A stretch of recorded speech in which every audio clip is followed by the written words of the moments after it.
हरि शरणं हरि शरणं हरि शरणं हरिः शरणं हरि शरणं हरि शरणं हरि शरणं हरिः शरणं। श्री भागवत कथामृत आप लोग समझ गए होंगे, लेकिन ये कथा प्रारंभ करने से पहले मैं चतुश्लोकी भागवत कथा का अर्थ और चतुश्लोकी भागवत कथा सबसे पहले पाठ करूंगी। आगे इसका प्रथम स्कंध, द्वितीय स्कंध आपके लिए पाठ करूंगी। सबसे पहले मैं बात करूंगी चतुश्लोकी भागवत का अर्थ क्या है। जिस प्रकार पंच महाभूत पृथ्वी, जल, अग्नि, वायु, आकाश संसार की छोटी या बड़ी सभी वस्तुओं में स्थित होते हुए भी उनसे अलग रहते हैं, उसी प्रकार मैं आत्म स्वरूप में सभी में स्थित होते हुए भी सभी से अलग रहता हूँ। आगे मैं बात करूंगी भागवत कथा 7 दिन ही क्यों होती है, 9 दिन 11 दिन ऐसा क्यों नहीं होता। तो पुराण में बताया गया है कि भागवत कथा 7 दिन की इसलिए होती है क्योंकि इसमें 7 दिनों में कथा सुनने से व्यक्ति को 7 जन्मों के पापों से मुक्ति मिलती है और मोक्ष की प्राप्ति होती है। भागवत कथा के 7 दिन के महत्व क्या है। सबसे पहले 7 जन्मों का बंधन जो होता है, कथा के अनुसार मानव जीवन 7 जन्मों से बंधा होता है और हर दिन कथा सुनने से व्यक्ति 7 जन्मों के पापों से मुक्त हो जाता है। 7 सागर, कथा में 7 सागरों का भी उल्लेख है और यह कहा जाता है कि 7 दिन की कथा सुनने से व्यक्ति भव सागर को पार कर लेता है। 7 दिन, 7 वार जिसको कहते हैं, सप्ताह के 7 वारों का भी महत्व है और 7 दिन की कथा सुनने से व्यक्ति 7 वारों के प्रभाव से मुक्त हो जाता है। श्री भागवत कथा का ज्ञान क्या है। श्रीमद् भागवत में भक्ति, ज्ञान, वैराग्य, ज्ञान योग, कर्म योग, समाज धर्म, स्त्री धर्म और राजनीति का ज्ञान होता है जो 7 दिनों में प्राप्त हो जाता है। और क्या होता है, आध्यात्मिक विकास। भागवत कथा सुनने से व्यक्ति का आध्यात्मिक विकास होता है और भगवान की प्रति भक्ति और गहरी हो जाती है। सबसे पहले मैं बात करूंगी चतुश्लोकी भागवत। चतुश्लोकी भागवत है क्या, किसको सुनाया गया, किसने सुनाया। तो ये भागवत पाठ करने से पहले चतुश्लोकी भागवत कथा के विषय में, चतुश्लोकी भागवत पुराण के माध्यम से ब्रह्मा जी को भगवान नारायण ने संपूर्ण भागवत तत्व का उपदेश दिया था। इन श्लोकों के माध्यम से ब्रह्म, आत्मा, माया और सृष्टि के स्वरूप का वर्णन किया गया। इन श्लोकों को चतुश्लोकी भागवत के नाम से जाना जाता है और यह धार्मिक और आध्यात्मिक अन्वेषण में रुचि रखने वाले भक्तों को और साधकों के लिए अत्यंत महत्वपूर्ण है। ये श्लोक आत्म साक्षात्कार की दिशा में एक मार्गदर्शिका के रूप में कार्य करते हैं जो व्यक्ति को सच्चे आत्म तत्व की ओर ले जाते हैं। 4 श्लोक भागवत पुराण में ब्रह्मांड की सृष्टि, स्थिति और प्रलय के समय भगवान के स्वरूप की अनुपमता का वर्णन है। ये श्लोक हमें यह सिखाते हैं कि सच्चाई की खोज में जीवन की सारी विविधताओं और परिवर्तनों के मध्य एक अविचलित, अद्वितीय और अनंत सत्ता है जो कि आत्मा या ब्रह्म है। इस संदर्भ में जब हम 4 श्लोकों की संपूर्ण भागवत की बात करते हैं तो यह उल्लेखित होता है कि पुरुषोत्तम मास में इन 4 श्लोकों का जाप करने से व्यक्ति को श्रीमद् भागवत पुराण का पूरा पठन पाठन करने जैसा पुण्य प्राप्त होता है। ये 4 श्लोक भगवान नारायण द्वारा ब्रह्मा जी को दिए गए उपदेश हैं जिन्हें चतुश्लोकी भागवत कहा जाता है। यह विश्वास और परंपरा भक्तों को अधिक मास में विशेष रूप से आध्यात्मिक साधना में लीन होने के लिए प्रेरित करती है, जिससे वे भगवान की कृपा प्राप्त कर सकें और अपने जीवन में आध्यात्मिक उन्नति की ओर अग्रसर हों। यह मान्यता है कि पुरुषोत्तम मास में भक्ति और साधना के जरिए व्यक्ति अपने जीवन को और अधिक पवित्र और आध्यात्मिक बना सकता है। सो प्रथम श्लोक, अहमेवास्मेवाग्रे नान्यद् यद् सत् सत् परम पश्चादहं यदेतच्च यो वशिष्येत सोऽस्म्यहम्। अर्थ क्या है? मैं ही आदि में था, अर्थात भगवान कह रहे हैं, श्री भगवान उवाचो, मैं ही आदि में था, मैं ही अंत में रहूंगा। इसके अतिरिक्त जो कुछ भी है सत या असत वह मैं ही हूँ। जो कुछ भी प्रकट होता है और जो अंत में शेष रहता है वह मैं ही हूँ। इसकी व्याख्या क्या है?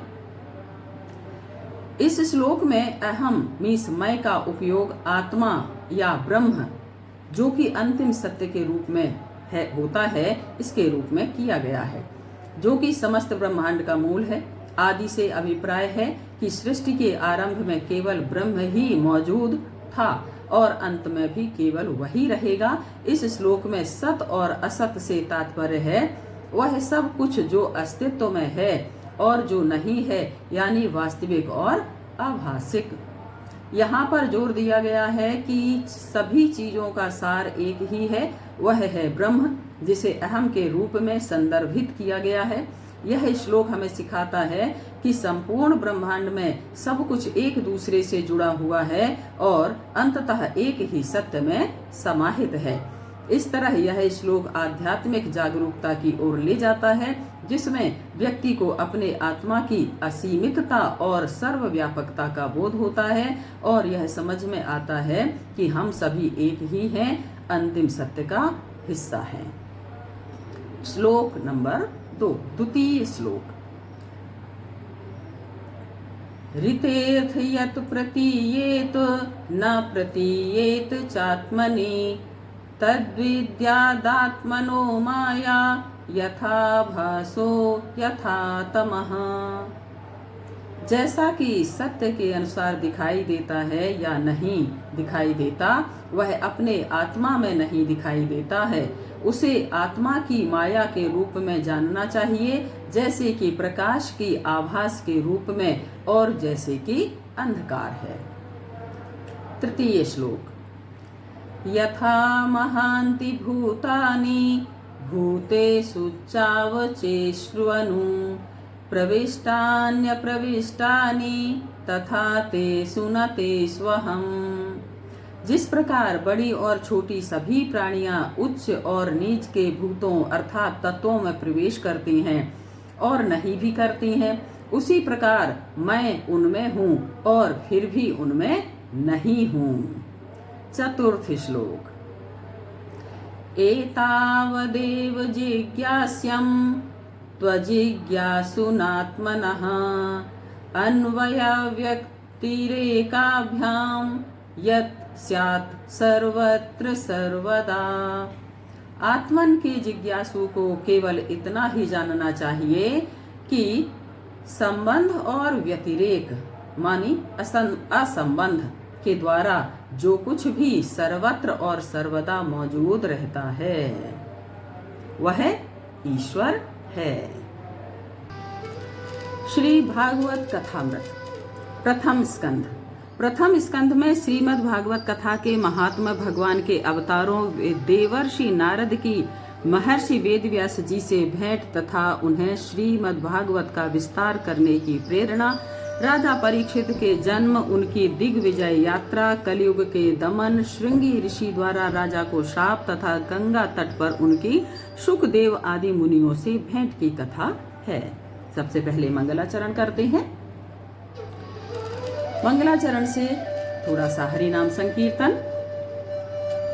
राम राम जय सीताराम, राम राम जय सीताराम, राम राम जय सीताराम, राम राम जय सीताराम, राम राम जय सीताराम।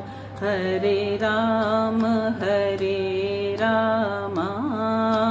राम राम हरे हरे, हरे कृष्ण कृष्ण कृष्ण हरे हरे, हरे राम राम राम हरे हरे, हरे कृष्ण कृष्णा, कृष्णा कृष्णा हरे हरे, हरे राम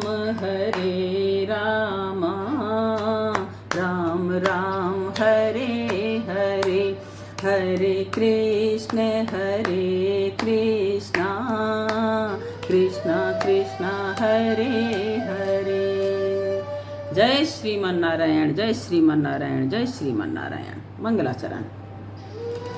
जन्माद्यस्य यतोऽन्वयादित रतश्चर्येष्वभिज्ञः स्वरात्, तेने ब्रह्महृदया आदिकवये मुह्यन्ति यत् सूरयः, तेजो वारिमृदां यथा विनिमयो यत्र त्रिसर्गो मृषा, द्याम्ना स्वेन सदा निरस्तकुहकं सत्यं परधीमहि।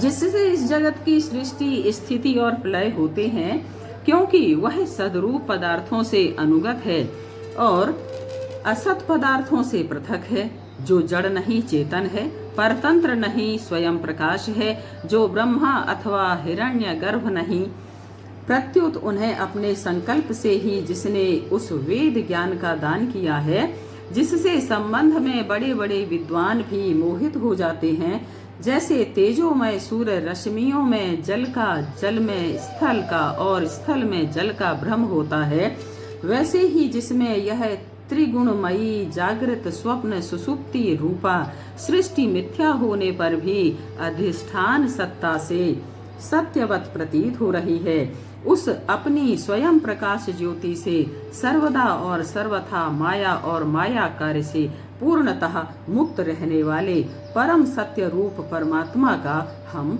ध्यान करते हैं। श्री सूत जी से शौनकादि ऋषियों का प्रश्न। एक बार भगवान विष्णु और देवताओं के परम पुण्यमय क्षेत्र नैमिषारण्य में शौनकादि ऋषियों ने भगवत प्राप्ति की इच्छा से एक महान यज्ञ का अनुष्ठान किया। एक दिन उन लोगों ने प्रातः काल अग्निहोत्र आदि नित्य कृत्यों से निवृत्त होकर सूत जी का पूजन किया और ऊंचे आसन पर बैठाकर यह प्रश्न किया कि आप निष्पाप हैं, आपने समस्त इतिहास, पुराण और धर्म शास्त्रों का विधि पूर्वक अध्ययन किया है, आप कृपा करके बतलाएं कि उन सब शास्त्रों, पुराणों और गुरुजनों के उपदेशों में कलि युगी जीवों के परम कल्याण का सहज साधन कौन सा है। कलयुग में लोगों की आयु कम हो गई है, धर्म कर्म के कार्यों में प्रवृत्ति कम है, नाना प्रकार की विघ्न बाधाओं और विषय वासनाओं से घिरे हैं, शास्त्र भी बहुत से हैं और उनमें तरह तरह के कर्मों का वर्णन है, साथ में वे इतने बड़े हैं कि उनके अंश का श्रवण मात्र कठिन है। अतः इस युग में जो भी कल्याणकारी मार्ग हो सारभूत रूप से बताएं तथा भगवान श्री कृष्ण की पवित्र लीलाओं का भी पान कराएं। बोलो बांके बिहारी लाल की जय। श्रीमद् भागवत के महत्व का प्रतिपादन। तब श्री सूत जी ने ऋषियों के मंगलमय प्रश्न का अभिनंदन करते हुए कहा, कलयुग में श्रीमद् भागवत का पारायण ही जीवों के कल्याण का सर्वोपरि मार्ग है। यह भगवान के भगवत स्वरूप का अनुभव कराने वाला है, समस्त वेदों का सार है। विषय वासनाओं एवं घोर अज्ञान अंधकार में भटकते जो लोग संसार सागर से पार जाना चाहते हैं, उनके लिए आध्यात्मिक तत्वों को प्रकाशित करने वाला यह अद्वितीय दीपक है। श्री सुखदेव जी ने मानव मात्र के कल्याण के लिए इसका वर्णन किया है। अंतःकरण के समस्त विकारों पर विजय प्राप्त करने की इच्छा रखने वालों को इसका अवश्य पाठ करना चाहिए। संसार में मनुष्यों के लिए सर्वश्रेष्ठ धर्म वही है जिससे भगवान श्री कृष्ण में भक्ति हो। अपने अपने वर्ण तथा आश्रम के अनुसार मनुष्य जो धर्म का अनुष्ठान करते हैं, उसकी पूर्ण सिद्धि इसी में है कि भगवान प्रसन्न हो। इसलिए एकाग्र मन से भक्त वत्सल भगवान का निरंतर श्रवण, कीर्तन, ध्यान और आराधन करना चाहिए। भगवान श्री कृष्ण के यश का श्रवण और कीर्तन दोनों पवित्र करने वाले हैं। वे अपनी कथा सुनने वालों के हृदय में आकर स्थित हो जाते हैं और उनकी अशुभ वासनाओं को नष्ट कर देते हैं। श्रीमद् भागवत के निरंतर सेवन से अशुभ वासनाएं नष्ट हो जाती हैं और भगवान श्री कृष्ण के प्रति स्थायी प्रेम की प्राप्ति होती है। संसार की समस्त आसक्तियां मिटकर मन निर्मल तथा आनंद से भर उठता है और तब भगवान के तत्व का अनुभव अपने आप हो जाता है। इससे संपूर्ण संदेह मिटकर कर्म बंधन क्षीण हो जाते हैं और आत्म प्रसाद की प्राप्ति होती है। वेदों का तात्पर्य श्री कृष्ण में ही है। यज्ञों का उद्देश्य भी भगवान श्री कृष्ण ही हैं। योग भी श्री कृष्ण के लिए किए जाते हैं और समस्त कर्मों की परिसमाप्ति भी कृष्ण में ही है। तपस्या भी श्री कृष्ण की प्रसन्नता के लिए ही की जाती है और समस्त धर्मों का अनुष्ठान भी श्री कृष्ण के लिए ही किया जाता है। श्रीमद् भागवत भगवान श्री कृष्ण की लीलाओं का ज्ञान है, अतः इसका महत्व कलयुग में सर्वोपरि है। भगवान के अवतारों का वर्णन। सृष्टि के प्रारंभ में भगवान ने लोकों के निर्माण की इच्छा होते ही उन्होंने पुरुष रूप ग्रहण किया और जल में शयन करते हुए योग निद्रा का विस्तार किया तो उनके नाभि सरोवर से एक कमल प्रकट हुआ और उस कमल से प्रजापतियों के अधिपति ब्रह्मा जी उत्पन्न हुए। भगवान के उस विराट रूप से ही समस्त लोकों की कल्पना की गई तथा भगवान का वह रूप अत्यंत विलक्षण है। उसके हजारों पैर, सिर, जांघें, भुजाएं, मुख, कान आदि हैं। भगवान का यही पुरुष रूप जिसे नारायण कहते हैं, उनके अवतारों का अक्षय कोश है। उसी के अंश से देवता, पशु, पक्षी और मनुष्य आदि योनियों की सृष्टि हुई है। उन्हीं प्रभु ने पहले सनक, सनंदन, सनातन और सनत कुमार इन 4 ब्राह्मणों के रूप में अवतार ग्रहण किया। दूसरी बार इस संसार के कल्याण के लिए रसातल में गई पृथ्वी को निकालने के लिए वाराह अवतार ग्रहण किया। ऋषियों की सृष्टि में उन्होंने देवर्षि नारद के रूप में तीसरा तथा धर्म पत्नी मूर्ति के गर्भ से उन्होंने नर नारायण के रूप में चौथा अवतार ग्रहण किया। 5वें अवतार में वे सिद्धों के स्वामी कपिल के रूप में प्रकट हुए और सांख्य शास्त्र का उपदेश दिया। अनुसुईया के वर मांगने पर 6ठे अवतार में वे अत्रि की संतान दत्तात्रेय हुए। 7वां अवतार रुचि प्रजापति की आकुति नामक पत्नी से यज्ञ के रूप में हुआ। 8वां अवतार भगवान ऋषभ देव के रूप में हुआ तथा 9वें अवतार में वे राजा पृथु के रूप में अवतीर्ण हुए। चाक्षुष मनवंतर के अंत में जब संपूर्ण त्रिलोकी समुद्र में डूब रही थी, उस समय उन्होंने मत्स्य के रूप में 10वां अवतार ग्रहण किया। देवताओं और दैत्यों द्वारा समुद्र मंथन के समय उन्होंने 11वां अवतार धारण करके कच्छप रूप में मंदराचल पर्वत को अपनी पीठ पर धारण किया। 12वीं बार धन्वंतरी के रूप में अमृत लेकर समुद्र से प्रकट हुए और 13वीं बार मोहिनी रूप धारण कर देवताओं को अमृत पिलाया। 14वें अवतार में उन्होंने नरसिंह रूप धारण किया और हिरण्यकश्यपु का वध कर भक्त प्रहलाद की रक्षा की। 15वीं बार वामन का रूप धारण कर दैत्यराज बलि के यज्ञ में 3 पग भूमि मांगी। 16वें अवतार में परशुराम के रूप में पृथ्वी को 21 बार क्षत्रियों से विहीन किया। 17वें अवतार में सत्यवती के गर्भ से पाराशर जी के द्वारा वेद व्यास के रूप में अवतीर्ण हुए। 18वीं बार देवताओं का कार्य संपन्न कराने की इच्छा से राम अवतार ग्रहण किया और रावण आदि का संहार किया। 19वें और 20वें अवतारों में उन्होंने यदुवंश में बलराम और श्री कृष्ण के रूप में प्रकट होकर पृथ्वी का भार उतारा। उसके बाद कलयुग में बुद्ध अवतार तथा कलयुग के अंत में जगत के रक्षक भगवान विष्णु यश नामक ब्राह्मण के घर कल्कि अवतार के रूप में प्रकट होंगे। भगवान के और भी असंख्य अवतार हैं। ऋषि, मनु, देवता, प्रजापति, मनुपुत्र और जितने भी सर्वशक्तिमान पुरुष हैं, वे सब भगवान के ही अंश हैं। ये सब अवतार तो भगवान के अंशावतार अथवा कला अवतार हैं, परंतु भगवान श्री कृष्ण तो स्वयं अवतारी ही हैं। भगवान के दिव्य जन्मों की यह कथा अत्यंत पवित्र है और जो इसका नियम पूर्वक प्रातः सायं पाठ करता है वह सभी दुखों से छूट जाता है।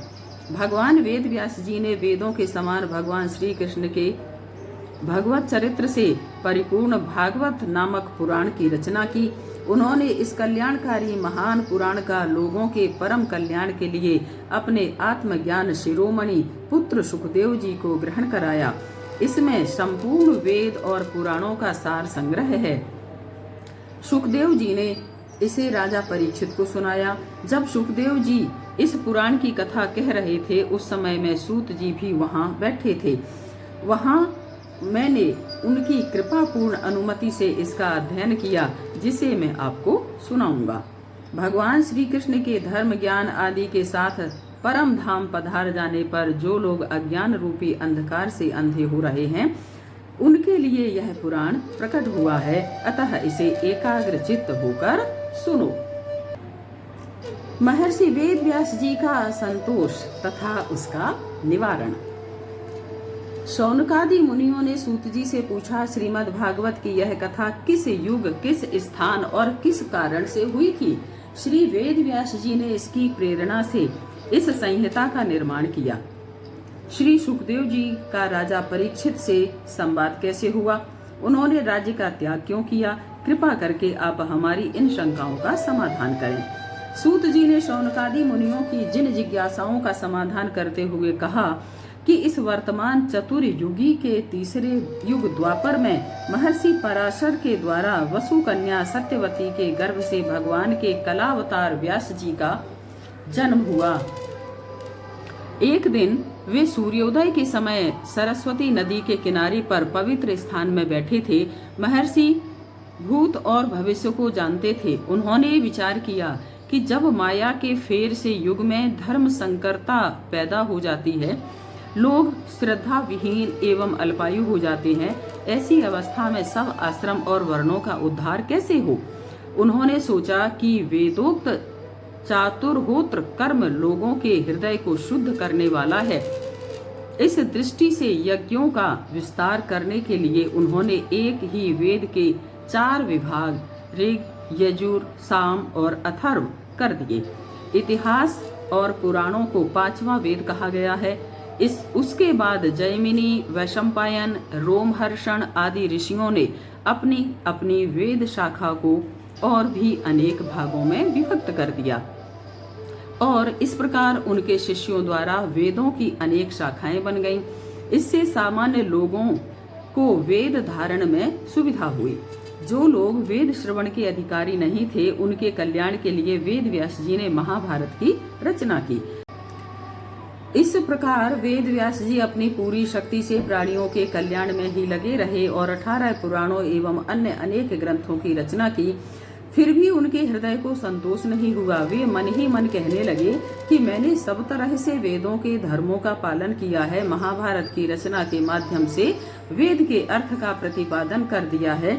मैं ब्रह्म तेज से संपन्न और समर्थ हूँ, फिर भी मेरा हृदय कुछ अपूर्ण काम सा जान पड़ता है। लगता है कहीं ना कहीं कुछ कमी रह गई है। श्री वेद व्यास जी इस प्रकार खिन्न हो रहे थे कि अचानक नारद जी उनके आश्रम में आ पहुँचे। उन्होंने श्री वेद व्यास जी को खिन्न देखकर उसका कारण पूछा तो व्यास जी ने कहा, मैंने महाभारत आदि ग्रंथों की रचना कर ली है, सनातन धर्म के तत्वों पर भी विचार कर लिया है, पर पता नहीं वैसा होने पर भी मेरा हृदय संतुष्ट नहीं है। आप सर्वज्ञ हैं, समस्त गोपनीय रहस्यों को जानते हैं।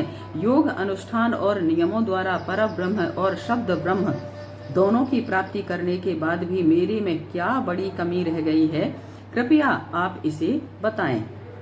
नारद जी ने कहा, आपने धर्म आदि पुरुषार्थों के निरूपण के बाद भी भगवान के निर्मल यश का गान नहीं किया है। मेरी मान्यता है कि जिस वाणी से जगत का पवित्र करने वाले भगवान श्री कृष्ण के यश का गान नहीं होता वह अपूर्ण है और भगवान के भक्त उसमें कभी रमण नहीं करते। इसके विपरीत जो रचना सुंदर नहीं है, जिसमें शब्दों का उपयुक्त प्रयोग नहीं हुआ है, परंतु जिसका प्रत्येक श्लोक भगवान के सुयश से परिपूर्ण है, वह वाणी मनुष्यों के संपूर्ण पापों का नाश करने वाली है और सत्पुरुष ऐसी ही वाणी का श्रवण, गान और कीर्तन करते हैं। यदि मोक्ष की प्राप्ति का साधन निर्मल ज्ञान भी भगवान की भक्ति से रहित है तो उसकी शोभा नहीं होती। अतः व्यास जी, जो लोग पारमार्थिक बुद्धि से रहित हैं, उनके कल्याण और सर्वसाधारण के हित के लिए आप भगवान की लीलाओं का वर्णन कीजिए। जो मनुष्य भगवान के चरण कमलों का सेवन करता है वह कभी जन्म मृत्यु रूपी संसार में नहीं आता और एक बार भगवान के चरण कमलों के आलिंगन का स्मरण कर फिर कभी उन्हें छोड़ना नहीं चाहता। मनुष्य के संपूर्ण वेद अध्ययन, यज्ञ अनुष्ठान, स्वाध्याय, यज्ञ, दान आदि का एकमात्र प्रयोजन यही है कि भगवान श्री कृष्ण के गुणों और लीलाओं का वर्णन किया जाए। आपकी दृष्टि अमोघ है, आप भगवान के कलावतार हैं। आपने जगत के कल्याण के लिए जन्म ग्रहण किया है और आप सब बातों को भली भांति जानते हैं। अतः आप विशेष रूप से भगवान की लीलाओं का वर्णन करें, इसी से आपको परम शांति प्राप्त होगी।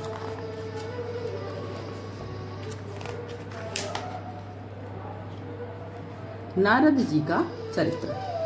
नारद जी ने तब अपने पूर्व जीवन का वृत्तांत देते हुए श्री वेद व्यास जी से कहा कि मैं अपने पूर्व जीवन में वेदवादी ब्राह्मण परिवार की दासी का लड़का था। उस समय कुछ भगवान के भक्त साधु वहां आए और उन्होंने चातुर्मास प्रारंभ कर दिया और उस समय मुझे उनकी सेवा में नियुक्त कर दिया गया।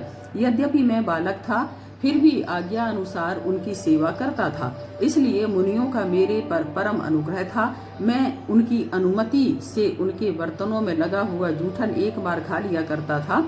इससे मेरे सारे पाप धुल गए, मेरा हृदय शुद्ध हो गया। भगवान के भजन पूजन में भी मेरी रुचि हो गई। मैं भगवान हरि के निर्मल यश का संकीर्तन करने लगा। मेरे हृदय में विमल भक्ति का प्रादुर्भाव हो गया। जब वे महात्मा उस स्थान को छोड़कर जाने लगे तो उन्होंने कृपा करके मुझे ज्ञान का उपदेश दिया, जिससे मैं भगवान श्री कृष्ण की माया के प्रभाव और उनके परम पद की प्राप्ति का मार्ग जान सका। यद्यपि उस समय मेरी अवस्था बहुत छोटी थी, मैं अपनी माँ का इकलौता पुत्र था। एक तो वह स्त्री थी, दूसरे मूढ़ और तीसरे दासी थी। मुझे भी उसके सिवा दूसरा कोई सहारा न था। उसने मुझे अपने स्नेह पाश में जकड़ रखा था। वह मेरा हित करना चाहती थी, परंतु पराधीन होने के कारण कुछ नहीं कर पाती थी। मैं उस समय 5 वर्ष का था और उस समय उसी ब्राह्मण बस्ती में रहता था। एक दिन की बात है कि मेरी माँ गाय दूहने के लिए रात के समय घर से बाहर निकली। रास्ते में उसके पैर से सांप छू गया और उसने उसे डस लिया। उसकी मृत्यु हो गई। मैंने इसे भगवान का अनुग्रह ही समझा और उस ब्राह्मण बस्ती को छोड़कर उत्तर दिशा की ओर चल पड़ा। मैं अनेक नगरों, नदियों, गांवों को पार करता हुआ आगे बढ़ा। लंबा मार्ग पार करने के बाद मैंने एक घोर जंगल देखा। चलते चलते मेरा शरीर शिथिल हो गया था। वहां मैंने नदी के एक कुंड में स्नान, जलपान और आचमन किया। इससे मेरी थकावट मिट गई। उस विजन वन में मैं एक पीपल के वृक्ष के नीचे आसन लगाकर बैठ गया और महात्माओं के उपदेश अनुसार परमात्मा के स्वरूप का मन ही मन ध्यान करने लगा। भक्ति भाव से भगवान प्राप्ति की उत्कट लालसा से भगवान के चरण कमलों का ध्यान करते ही मेरे नेत्रों में आंसू छलछला आए और हृदय में धीरे धीरे भगवान प्रकट हो गए। उस समय मेरा रोम रोम पुलकित हो उठा। मुझे अपना तनिक भी ध्यान न रहा। भगवान का वह अनिर्वचनीय रूप समस्त शोकों का नाश करने वाला और मन को लुभाने वाला था, किंतु सहसा उनके रूप का अंतर्ध्यान हो जाने से मैं बहुत व्याकुल हो गया और आसन से उठकर उस स्वरूप का फिर दर्शन करना चाहा, किंतु दर्शन की बार बार चेष्टा करने पर भी मैं उसे देख न सका। उस समय भगवान ने मुझे बड़ी ही मधुर और गंभीर वाणी में मेरे शोक को शांत करते हुए कहा, जिनकी वासनाएं शांत नहीं हुई हैं, उन अपूर्ण योगियों को मेरा दर्शन दुर्लभ है। फिर भी तुम्हारे हृदय में मुझे प्राप्त करने की लालसा जागृत करने के लिए ही मैंने एक बार तुम्हें अपने रूप की झलक दिखाई है। मुझे प्राप्त करने की आकांक्षा से युक्त तुम्हारी चित्त वृत्ति मेरे में स्थिर हो गई है, अतः तुम इस प्राकृत मलिन शरीर को छोड़कर मेरे पार्षद हो जाओगे। मुझे प्राप्त करने का तुम्हारा निश्चय कभी नहीं टूटेगा। समस्त सृष्टि का प्रलय हो जाने पर भी मेरी कृपा से तुम्हें मेरी स्मृति बनी रहेगी। आकाश के समान अव्यक्त परमात्मा इतना कहकर चुप हो गए। मैं भी समस्त संकोच छोड़कर भगवान के मंगलमय नामों और लीलाओं का कीर्तन तथा स्मरण कर पृथ्वी पर विचरने लगा। इस प्रकार भगवान की कृपा से मेरा हृदय शुद्ध हो गया और मैं श्री कृष्ण पारायण हो गया। कुछ समय बाद एकाएक मेरी मृत्यु आ गई। मुझे शुद्ध भगवत पार्षद शरीर प्राप्त होने का अवसर आने पर पांच भौतिक शरीर नष्ट हो गया। कल्प के अंत में जिस समय भगवान नारायण जल में शयन करते हैं, उस समय उनके हृदय में शयन करने की इच्छा से ब्रह्मा जी जब प्रवेश करने लगे तो उनके श्वास के साथ मैं भी उनके हृदय में प्रवेश कर गया। जब ब्रह्मा जी जगे और उन्होंने सृष्टि रचना करने की इच्छा की, तब उनकी इंद्रियों से मरीचि आदि ऋषियों के साथ मैं भी प्रकट हो गया। तभी से मैं भगवान की कृपा से तीनों लोकों और वैकुंठ आदि में बेरोक टोक विचरण करता हूँ। मेरे जीवन का व्रत अखंड चलता है और मैं भगवान की दी हुई इस स्वर ब्रह्म से विभूषित वीणा पर तान छेड़ता हुआ, उनकी लीलाओं का गान करता हुआ सारे संसार में विचरण करता हूँ। जब मैं उनकी लीलाओं का गान करता हूँ तो वे तुरंत मेरे हृदय में आकर दर्शन दे देते हैं। श्री नारद जी ने कहा, जिन लोगों का चित्त निरंतर विषय भोगों की कामना से आतुर हो रहा है, उनके लिए भगवान की लीलाओं का कीर्तन संसार सागर से पार जाने का जहाज है। भगवान ने ही मुझे आत्मज्ञान, ऐश्वर्य और अपनी भाव रूपा प्रेम भक्ति का दान किया है। आपका ज्ञान पूर्ण है। आप भगवान की ही कीर्ति, यश और उनकी प्रेममयी लीलाओं का वर्णन कीजिए।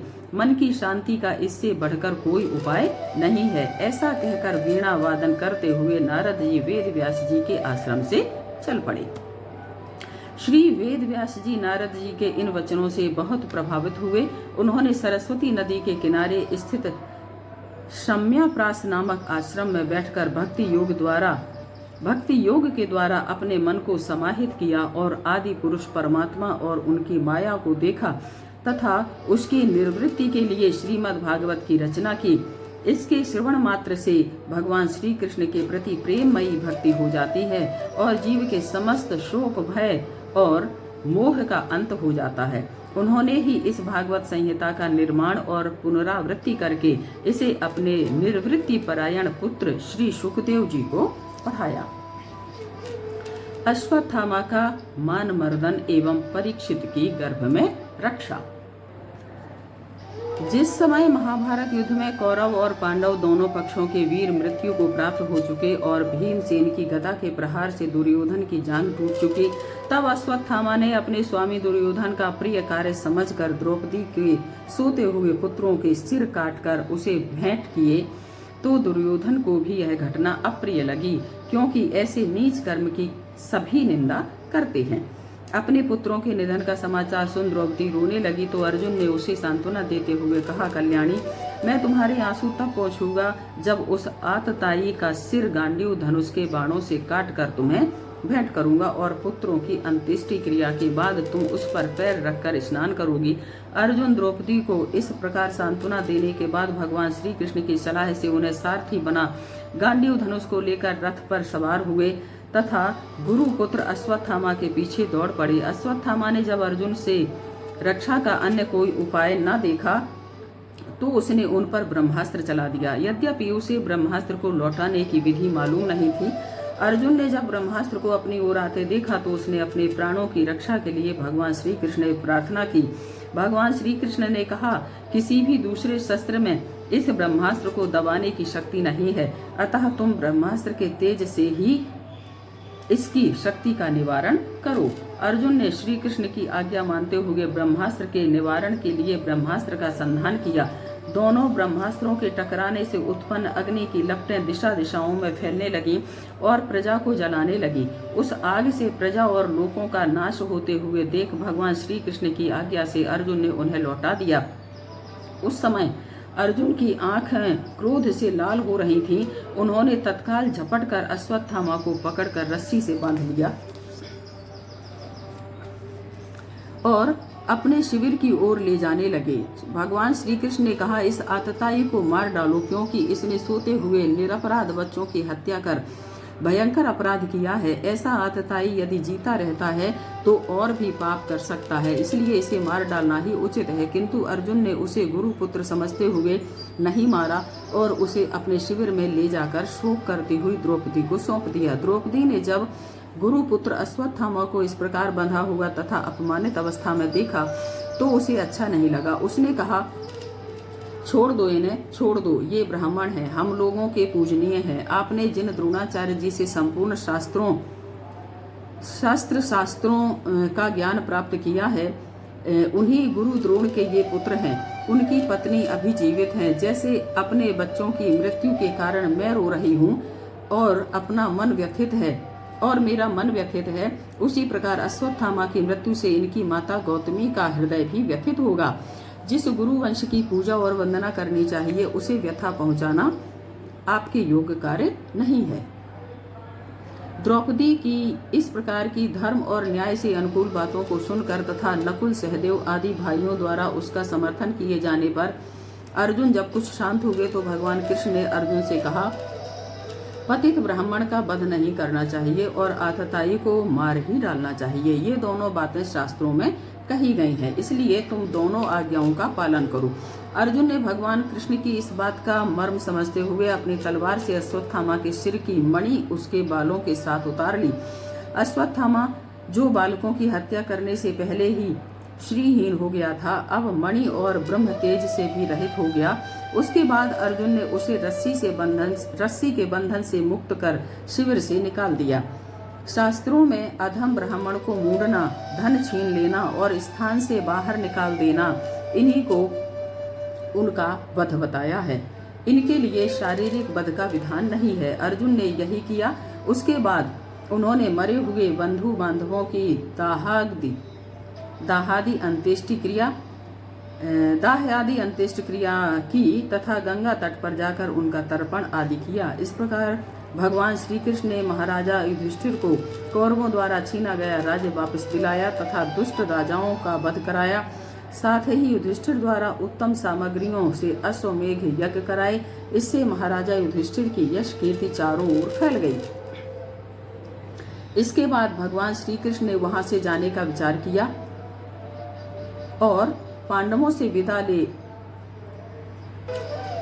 उद्धव आदि के साथ द्वारका जाने के लिए रथ पर सवार हुए। तो उसी समय उन्होंने भय विह्वल उत्तरा अर्थात अभिमन्यु की पत्नी को आते हुए देखा। उत्तरा उनके समीप आई और करुण क्रंदन करते हुए कहने लगी, आप मेरी रक्षा कीजिए, रक्षा कीजिए, रक्षा कीजिए। यह दहकते हुए गोल लोहे का बाण मेरी ओर दौड़ा आ रहा है। स्वामिन, यह मुझे भले ही जला डाले परंतु मेरे गर्भ को नष्ट ना करे, ऐसी कृपा कीजिए। भगवान श्री कृष्ण उत्तरा की बात सुनते ही जान गए कि अश्वत्थामा ने पांडवों के वंश को निर्बीज करने के लिए ब्रह्मास्त्र का प्रयोग किया है। उसी समय पांडवों ने भी देखा कि जलते हुए 5 बाण हमारी ओर आ रहे हैं, इसलिए उन्होंने भी अपने अपने अस्त्र उठा लिए।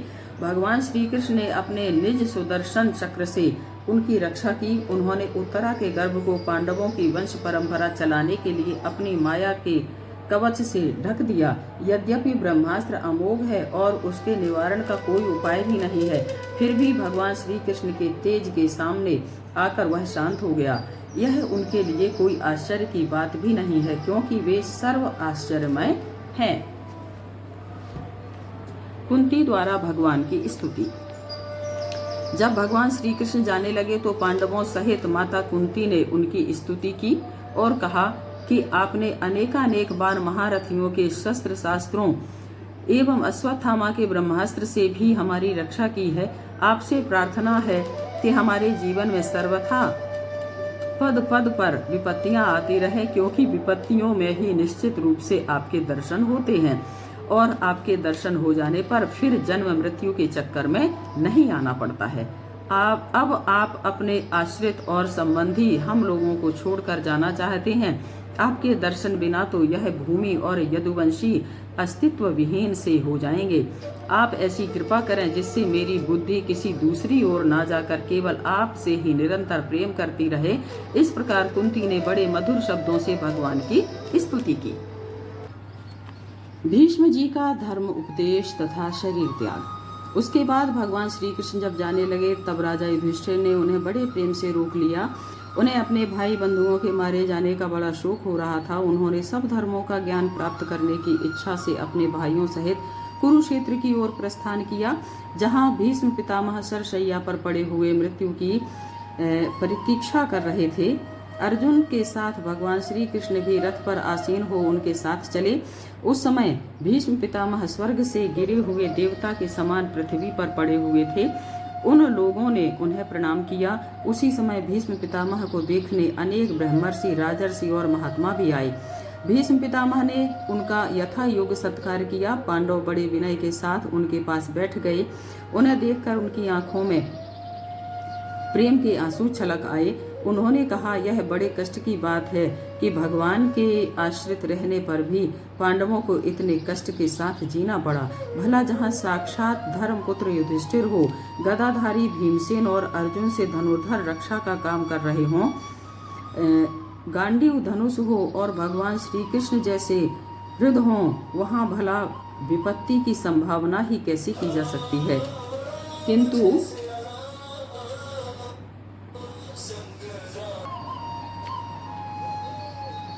वहाँ भला विपत्ति की संभावना कैसे की जा सकती है, किंतु संसार की ये सब घटनाएं ईश्वर की इच्छा के अधीन हैं।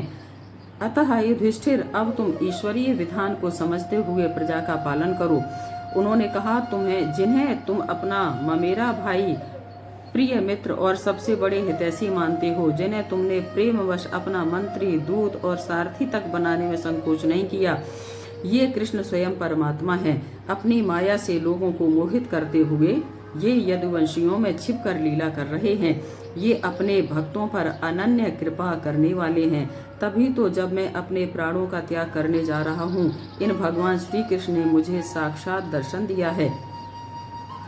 जो व्यक्ति भक्ति भाव से इनके नाम का कीर्तन करते हुए शरीर का त्याग करते हैं, वे कर्म बंधन से छूट जाते हैं।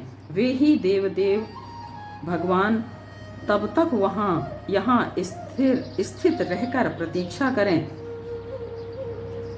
जब तक मैं इस शरीर का त्याग ना कर दूं। युधिष्ठिर ने उनकी यह बात सुनकर ऋषियों के सामने ही नाना प्रकार के धर्मों के संबंध में उनसे अनेक रहस्य पूछे। तब तत्ववेत्ता भीष्म पितामह ने वर्ण और आश्रम के अनुसार पुरुषों के स्वाभाविक धर्म, वैराग्य तथा राग के कारण निर्वृत्ति और प्रवृत्ति धर्म, दान धर्म, राजधर्म, मोक्ष धर्म, स्त्री धर्म और भगवत धर्म, अर्थ, काम, मोक्ष चारों पुरुषार्थों तथा इनकी प्राप्ति के साधनों का वर्णन किया।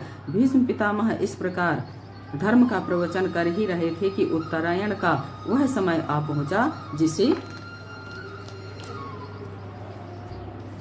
मृत्यु को अपने अधीन रखने वाले भगवत परायण योगी लोग चाहते हैं। उस समय भी भीष्म पितामह ने वाणी का संयम करते हुए अपने मन को अपने सामने स्थित भगवान श्री कृष्ण में लगा दिया। भगवान के दर्शन से उनके जो कुछ अशुभ थे वे नष्ट हो गए और उन्होंने बड़े प्रेम से भगवान की स्तुति की तथा कहा, भगवान अपने भक्तों पर अतिशय अनुग्रह करने वाले हैं। मैंने प्रतिज्ञा की थी कि मैं श्री कृष्ण को शस्त्र ग्रहण कराकर छोड़ूंगा और उन्होंने उसे सत्य एवं ऊंचा करने के लिए ही अपने शस्त्र ग्रहण न करने की प्रतिज्ञा तोड़ दी। इस प्रकार भीष्म पितामह ने मन, वाणी और दृष्टि से अपने आप को श्री कृष्ण में लीन कर दिया। उनके प्राण वहीं विलीन हो गए और वे शांत हो गए। युधिष्ठिर ने उनके मृत शरीर की अंत्येष्टि क्रिया कराई। ऋषि मुनि भी अपने अपने हृदय को कृष्णमय बना अपने आश्रमों में चले गए। भगवान श्री कृष्ण भी युधिष्ठिर के साथ हस्तिनापुर चले गए और उन्होंने वहां अपने चाचा धृतराष्ट्र और गांधारी को ढांढस बंधाया।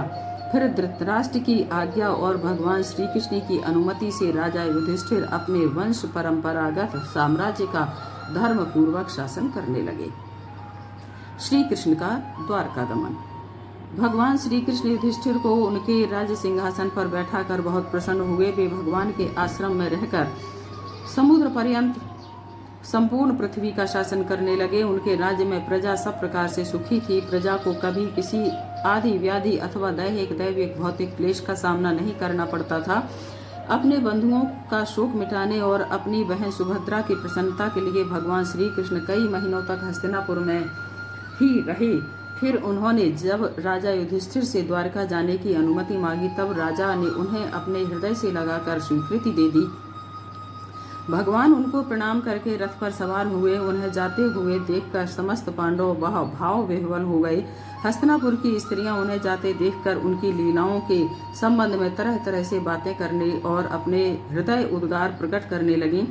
भगवान श्री कृष्ण मंद मुस्कान और प्रेम पूर्ण चितवन से उनका अभिनंदन करते हुए वहां से विदा हो गए। युधिष्ठिर ने इस आशंका से कि कहीं शत्रु रास्ते में श्री कृष्ण पर आक्रमण न कर दें, उनकी रक्षा के लिए काफी दूर तक उनके साथ गए और भगवान श्री कृष्ण उद्धव आदि मित्रों के साथ पांचाल, सूरसेन, ब्रह्मावत आदि प्रदेशों की यात्रा करते हुए आवीर देश के पश्चिम आनर्त देश अर्थात द्वारका में आए। भगवान ने वहां पहुंचकर श्रेष्ठ पांचजन्य नामक शंख बजाया। भगवान ने उस शंख की ध्वनि सुनकर द्वारकावासी अपने अपने घरों से बाहर निकल आए तथा भगवान श्री कृष्ण का अभिनंदन एवं स्तुति की। भगवान श्री कृष्ण की वह द्वारिकापुरी सब प्रकार से सुरक्षित थी। वहां वैभव के संपूर्ण साधन थे। श्री वसुदेव जी, अक्रूर, उग्रसेन, बलराम, प्रद्युम्न आदि ने जब उनके आगमन का समाचार सुना तो वे बड़े प्रसन्न होकर उनकी आगवानी की। द्वारका के राजपथ पर द्वारिका की कुल कामिनियों एवं अन्य सभी जनों ने उनका भव्य स्वागत किया। भगवान सबसे पहले अपने माता पिता के महल में गए। वहां वे देवकी आदि माताओं से मिले। उसके बाद उनकी अनुमति लेकर अपने समस्त भोग सामग्रियों से संपन्न सर्वश्रेष्ठ भवन में गए। उसमें 16,000 पत्नियों के अलग अलग महल थे। अपने प्राणनाथ भगवान श्री कृष्ण को बहुत दिन बाहर रहने के बाद घर आया देखकर रानियों के हृदय में बड़ा आनंद हुआ। उस समय उनके नेत्रों में प्रेम के आंसू छलक आए। परीक्षित का जन्म। अश्वत्थामा ने जो अत्यंत तेजस्वी ब्रह्मास्त्र चलाया था, उससे उत्तरा का गर्भ नष्ट हो गया था, परंतु भगवान ने उस गर्भ को पुनः जीवित कर दिया था। उत्तरा के गर्भ में स्थित वह वीर शिशु परीक्षित जब अश्वत्थामा के ब्रह्मास्त्र के तेज से जलने लगा, तब उसने देखा कि उसकी आंखों के सामने एक ज्योतिर्मय पुरुष है। वह देखने में तो अंगूठे भर का है, परंतु उसका स्वरूप बहुत ही निर्मल है। वह सुंदर श्याम शरीर है और उसके 4 लंबी भुजाएं हैं। वह लूके के समान जलती हुई गदा लेकर उसे बार बार घुमा रहा है और स्वयं शिशु के चारों ओर घूम रहा है। जैसे सूर्य अपनी किरणों से कोहरे को भगा देता है, वैसे ही वह ब्रह्मास्त्र के तेज को शांत करता जा रहा था। इस प्रकार 10 मास के उस गर्भस्थ शिशु के सामने ही भगवान श्री कृष्ण ब्रह्मास्त्र के तेज को शांत करके वहां से अंतर्ध्यान हो गए। तदनंतर अनुकूल ग्रह आने पर शुभ समय में पांडु के वंशधर परीक्षित का जन्म हुआ। पौत्र के जन्म की बात सुनकर राजा युधिष्ठिर मन में बड़े प्रसन्न हुए। उन्होंने उसके जात कर्म संस्कार कराए तथा ब्राह्मणों को प्रचुर दान दिया। ब्राह्मणों ने युधिष्ठिर से कहा, पुरुवंश शिरोमणि, काल की दुर्निवार गति से यह पुरुवंश मिटना ही चाहता था, परंतु तुम लोगों पर कृपा करने के लिए भगवान विष्णु ने यह बालक देकर इसकी रक्षा कर दी, इसलिए इसका नाम विष्णुरात होगा। निस्संदेह यह बालक संसार में बड़ा यशस्वी, भगवान का परम भक्त और महापुरुष होगा। इसके पुत्र राजर्षि होंगे। मर्यादा का उल्लंघन करने वालों को यह दंड देगा। यह पृथ्वी माता और धर्म की रक्षा के लिए कलयुग का भी दमन करेगा। ब्राह्मण कुमार के शाप से तक्षक के द्वारा अपनी मृत्यु सुनकर यह संसार आसक्ति छोड़ देगा और भगवान के चरणों की शरण लेगा।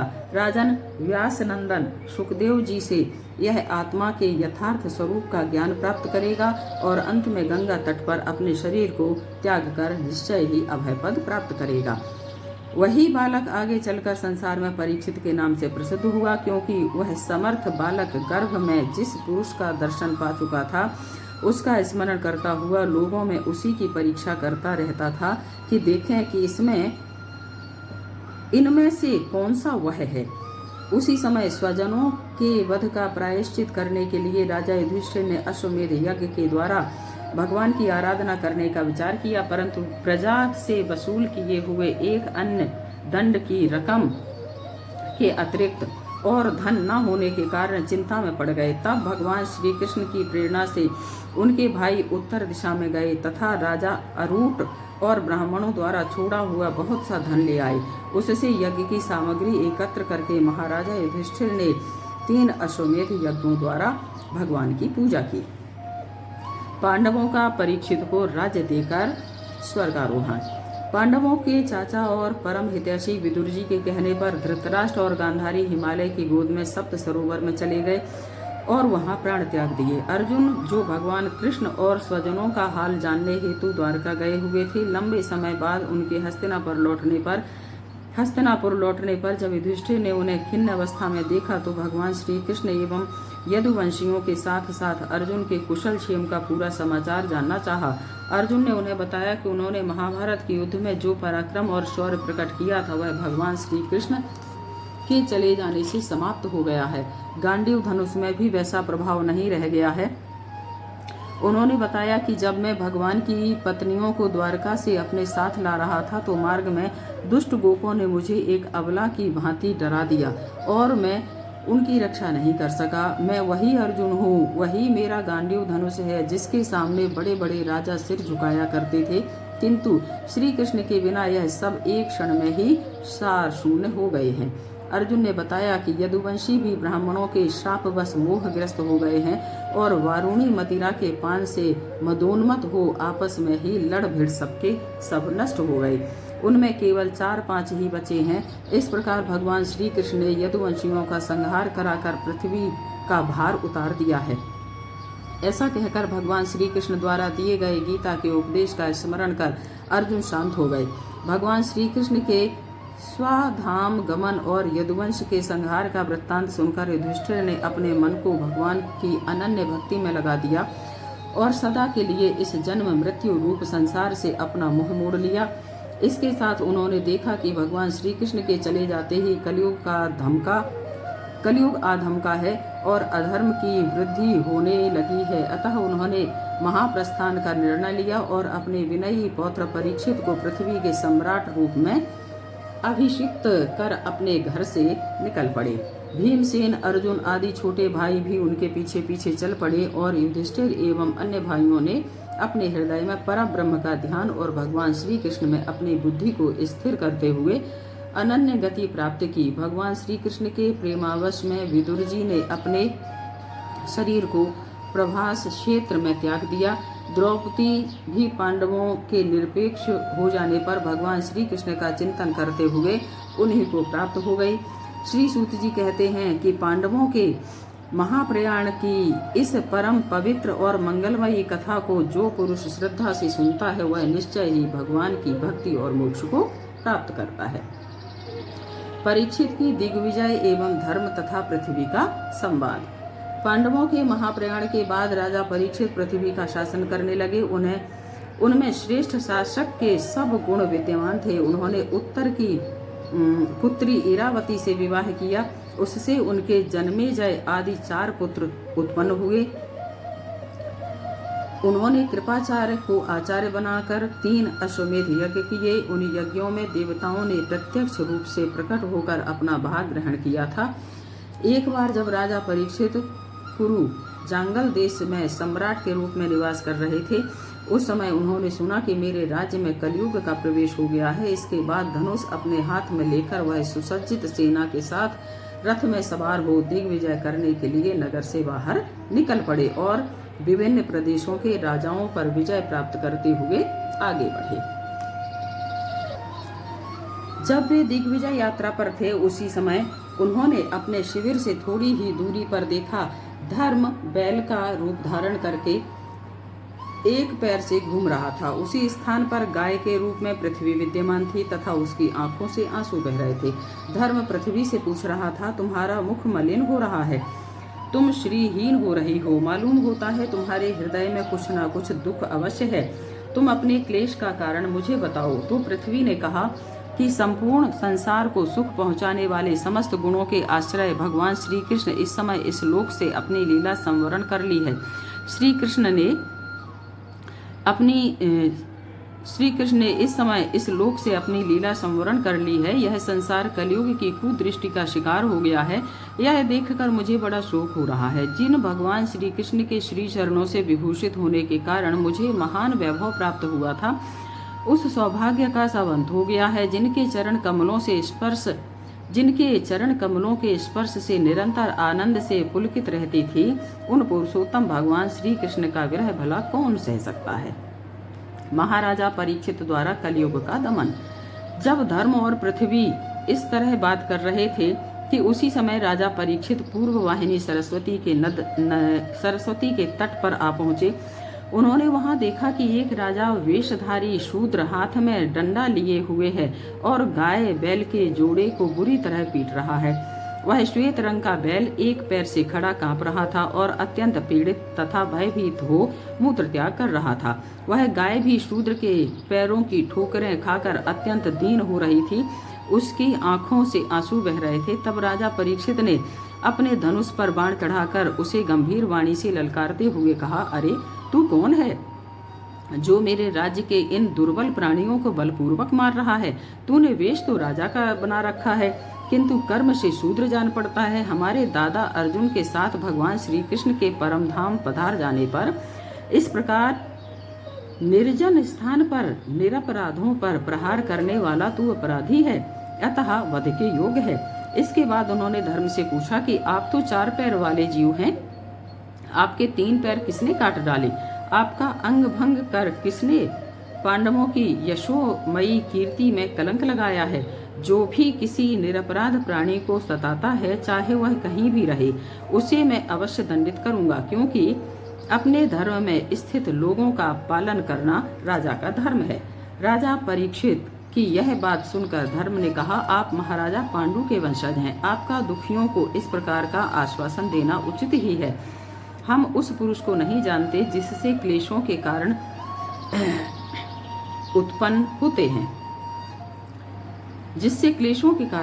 होते हैं। धर्म की ज्ञान भरी बातें सुनकर परीक्षित ने कहा, हो ना हो, वृषभ के रूप में आप स्वयं धर्म हैं। धर्मदेव, सतयुग में आपके 4 चरण थे, तप, पवित्रता, दया और सत्य। इस समय अधर्म के अंश गर्व, आसक्ति और मद से 3 चरण नष्ट हो चुके हैं।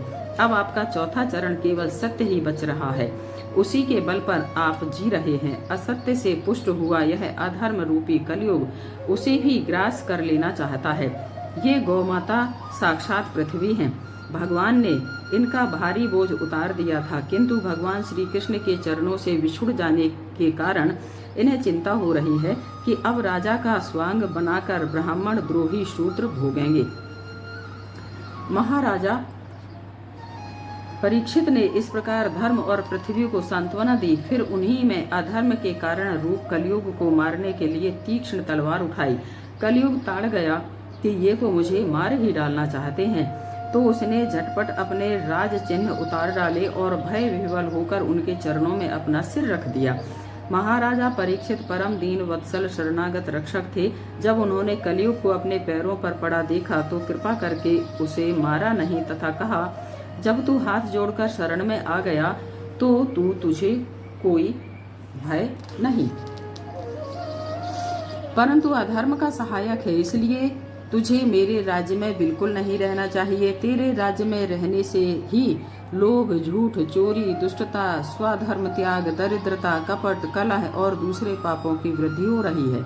अतः इस ब्रह्मावर्त में तू एक क्षण के लिए भी ना ठहरना, क्योंकि यह धर्म और सत्य का निवास स्थान है। कलयुग राजा परीक्षित की इस प्रकार की आज्ञा सुनकर कांप उठा और कहा, आपकी आज्ञा से जहाँ कहीं भी मैं रहने का विचार करता हूँ, वहीं देखता हूँ कि आप धनुष पर बाण चढ़ाए खड़े हैं। अतः आप मुझे वह स्थान बतलाइए जहाँ मैं आपकी आज्ञा का पालन करता हुआ स्थिर होकर रह सकूं। कलयुग की प्रार्थना स्वीकार करते हुए राजा परीक्षित ने उसे 4 स्थान दिए: जुआ, मद्यपान, स्त्री संग और हिंसा।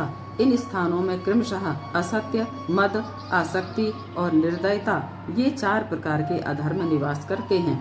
तब कलयुग ने और भी रहने के लिए स्थान मांगे तो राजा परीक्षित ने उसे रहने के लिए एक और स्थान सुवर्ण अर्थात सोना दिया। इस प्रकार कलयुग के रहने के 5 स्थान हो गए। झूठ, मद, काम, वैर, स्वर्ण, अन्याय से कमाया हुआ जो कि सोना होता है। परीक्षित के दिए हुए इन्हीं स्थानों में अधर्म का मूल कारण कली उनकी आज्ञाओं का पालन करता हुआ निवास करने लगा।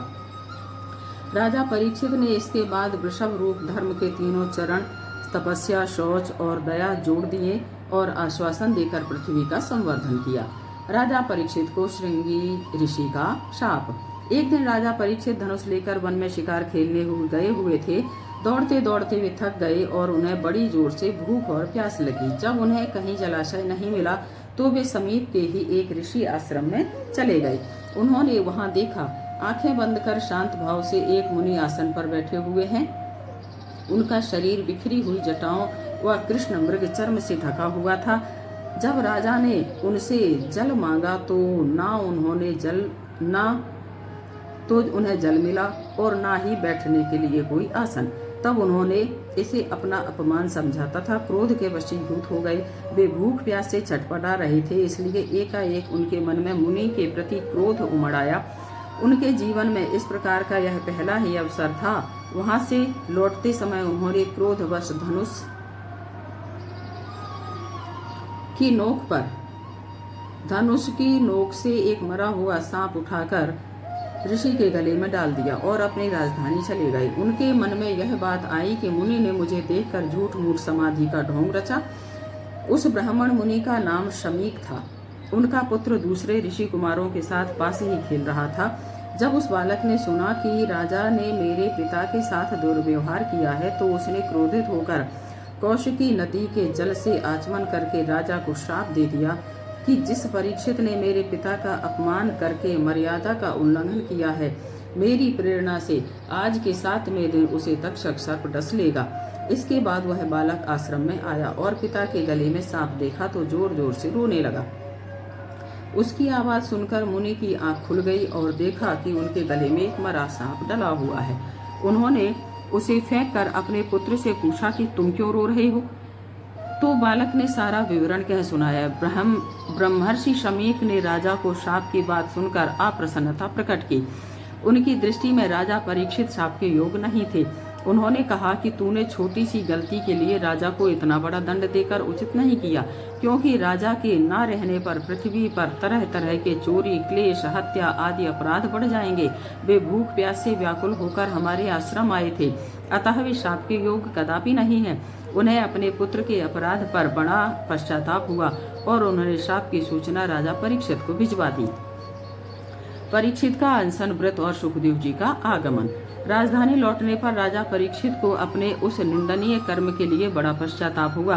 उन्होंने सोचा कि मैंने निरपराध तेजस्वी ब्राह्मण के साथ बड़ा ही नीच व्यवहार किया, अतः मुझ पर कोई न कोई विपत्ति अवश्य आएगी। वे इस प्रकार चिंता कर ही रहे थे कि उन्हें मालूम हुआ कि ऋषि कुमार के शाप से 7वें दिन तक्षक डस लेगा। तो उन्होंने इसे अपना भला माना और कहा कि अब मैं सांसारिक विषयों से मुक्त हो वैराग्य प्राप्त कर सकूंगा। परीक्षित ने राजपाट आदि अपने पुत्र जन्मेजय को संभलवा कर भगवान श्री कृष्ण के चरण कमलों की सेवा को ही सर्वोपरि मान आमरण अनशन व्रत लेकर गंगा के दक्षिणी तट पर कुश का आसन पर उत्तर मुख हो बैठ गए। उस समय त्रिलोकी को पवित्र करने वाले बड़े बड़े महानुभाव ऋषि मुनि स्वप्रेरणावश ही वहां चले आए। राजा ने सबका यथा योग्य सत्कार किया, उनकी वंदना की तथा कहा, आप मुझे अपना शरणागत जान भगवान की रसमयी लीलाओं का गान कराएं, जिससे भगवान श्री कृष्ण के चरणों में मेरा अनुराग हो। ऋषियों ने भी कहा, जब तक भगवान के परम भक्त परीक्षित अपने नश्वर शरीर को छोड़ माया दोष एवं शोक से रहित भगवत धाम में नहीं जाते, तब तक हम यहीं रहेंगे। उसी समय पृथ्वी पर स्वेच्छा से विचरण करते हुए व्यास नंदन भगवान सुखदेव जी वहां प्रकट हो गए। उनका वेश अवधूत का था। अवस्था 16 वर्ष की थी। उनकी भुजाएं लंबी लंबी थीं। वे अपने दिगंबर वेश में श्रेष्ठ देवता के समान बड़े ही तेजस्वी जान पड़ते थे। यद्यपि उन्होंने अपने तेज को छिपा रखा था, फिर भी ऋषि मुनियों एवं राजा परीक्षित ने उन्हें पहचान लिया। अपने अपने आसन छोड़ उनके सम्मान में उठ खड़े हुए तथा उन्हें प्रणाम कर उनकी पूजा की। श्री सुखदेव जी श्रेष्ठ आसन पर विराजमान हुए। राजा परीक्षित ने इसे भगवान श्री कृष्ण की अनुपम कृपा मानते हुए कहा कि उनकी कृपा के बिना श्री सुखदेव जी जैसे एकांत वनवासी परम सिद्ध पुरुष का मृत्यु के समय दर्शन असंभव था। उन्होंने बड़े ही विनीत स्वभाव से श्री सुखदेव जी से प्रश्न करते हुए कहा कि जो पुरुष सर्वथा मरणासन्न है उसे क्या करना चाहिए, साथ ही कृपा करके आप बतलाएं कि मनुष्य मात्र किसका श्रवण जप भजन और ध्यान करे तथा उसका कर्तव्य क्या है। दूसरी स्कंध में भगवान के विराट स्वरूप का दर्शन, सृष्टि तथा उसका विराट स्वरूप, भगवान के लीलावतार, भगवान द्वारा ब्रह्मा जी को चतुश्लोकी भागवत का उपदेश जो कि आप सर्वप्रथम श्रवण कर चुके हैं, भगवान के 10 लक्षणों का वर्णन का पाठ किया जाएगा। सो हरिनाम संकीर्तन करते हैं और द्वितीय अध्याय के लिए हम सब परमात्मा से प्रार्थना करते हैं कि इसको भी पाठ करवाएं। हरे राम राम राम हरे हरे, हरे कृष्ण कृष्ण कृष्ण हरे हरे, हरे राम राम हरे हरे, हरे कृष्ण कृष्ण कृष्ण हरे हरे, हरे राम राम हरे हरे, हरे कृष्ण कृष्ण कृष्ण हरे हरे।